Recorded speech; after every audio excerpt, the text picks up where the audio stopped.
নমস্কার, welcome to প্রীতমস kitchen. আজকে আবার হাজির হয়েছে আপনাদের কাছে একটা নতুন রেসিপি নিয়ে। আজ আমি বানাবো ঢ্যাঁড়স সর্ষে।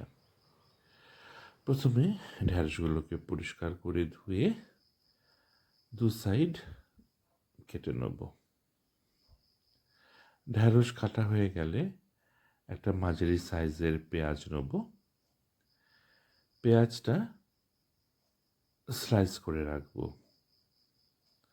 আর নেব কয়েকটা কাঁচা লঙ্কা।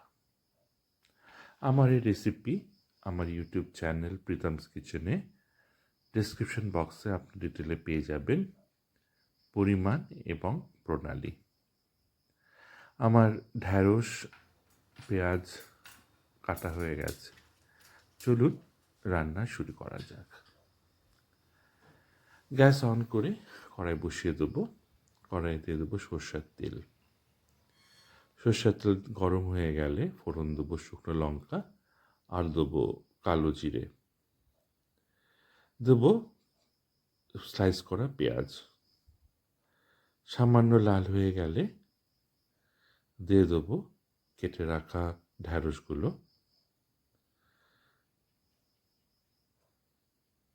ঢ্যাঁড়স দিয়ে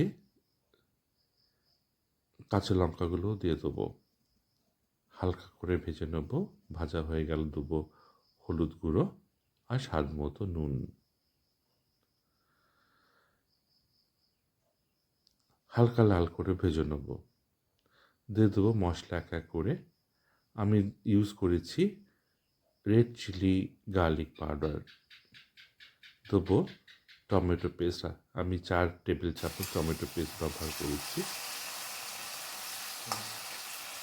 নেড়ে নেবো ভালো করে। টমেটোর কাঁচা গন্ধ চলে গেলে দিয়ে দেবো আমি সর্ষে পোস্ত পেস্ট। আমার 3 পার্ট সর্ষে আছে আর 1 পার্ট আছে আমার পোস্ত। হালকা গরম জলে আমি পেস্ট করে নিয়েছি। মশলাটা ঠিক কষে এলে আমি দিয়ে দেবো জলের মতন জল। জল শুকিয়ে এলে আমার রান্না রেডি। পরিবেশন করুন